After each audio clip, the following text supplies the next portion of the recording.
Mr. President, sir, any special instructions for Cebu, sir? For Cebu? For Cebu muna, sir. Opo. Uh, Secretary Gilbert, who heads NDRMC, went there yesterday. He was planned. We had scheduled for him to come here, but instead he had to go to Cebu.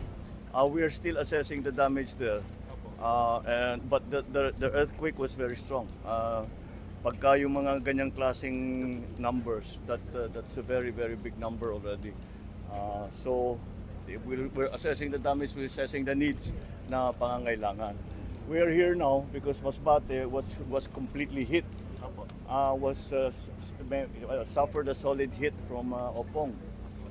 They were only recovering. They were still recovering from Emong. Tinamaan na nito. So severe damage talaga ang nangyari. Ang problema, some of the services have been interrupted. Although the hospital continues to function, yung kuryente baka matagalan pa ng konti.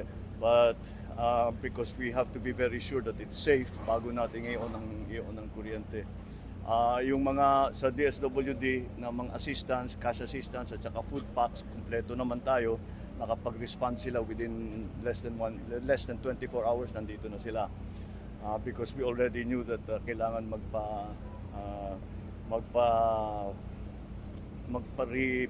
reposition ng mga food packs, etc. So that's all right. We have food packs, we have hygiene packs, the DOH is continuing to go through the evacuation centers to make sure that everybody's okay. At gagamutin yung mga iba. They have come, nagdala na rin sila ng gamot para doon sa mga nangangailangan ng gamot. I think that we have attended to most of the problems. Yung pinakamalaking problema na hindi pa natin bigyan ng atensyon, yung kakulangan ng cash. Dahil hindi makapag-withdraw yung tao. Dahil sarado yung mga bangko, walang kuryente, walang internet. So, that's the problem that we have to solve now. Paano makapag-provide ng para makapag-withdraw, hindi naman ito cash assistance para makapag-withdraw yung tao ng sarili nilang pera sa bangko. And that's what we have to do. Mukhang ang solusyon ay talagang magdadala tayo rito ng napakaraming cash. So yun ang isusunod namin. Yun ang pinakakulang na hindi pa namin nagagawa at all. Hindi namin sa ibang lugar hindi naging problema yan Although yun na ngayon problema ngayon dito sa Masbate. They're going all the way to Legazpi to withdraw money. Kung saan pumupunta, they go to anywhere that makautang. Yun lang, walang nagpapautang ngayon, siyempre dahil ganito. So it's a problem. It's a problem that we are going to have to solve and very quickly. We have I have a report from Secretary Ralph Recto that there are 2 land bank branches that are open. Pero malalayo. One in the Masbate City and the other one is in Kakainan, which is 2 hours? 2 hours away from here.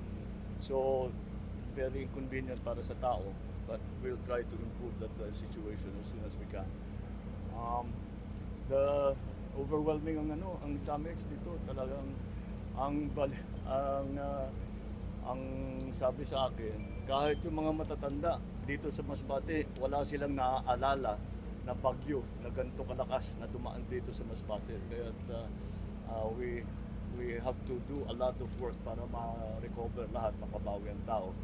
Sa Department of Agriculture, we are already going to provide cash assistance. Malaki rin ang damage dahil aani tayo October Lahat naman sa karamihan ng Pilipinas, the harvest season is just beginning. Kaya marami talagang nasira. We will have to provide again cash assistance to the farmers. Una. Pangalawa, we will have to process the crop insurance. Meron naman silang crop insurance pero kuminsan matagal yung proseso. Kaya habang inaantay yun, pwede tayong kumuha sa cash assistance. Nag-release ako ng 100 million na LGSF, Local Government Support Fund, para magamit dahil nahihirapan na ang provincial government para na makakapagbayad sa lahat ng kailangan gawin. They have had to already realign many of their initiatives.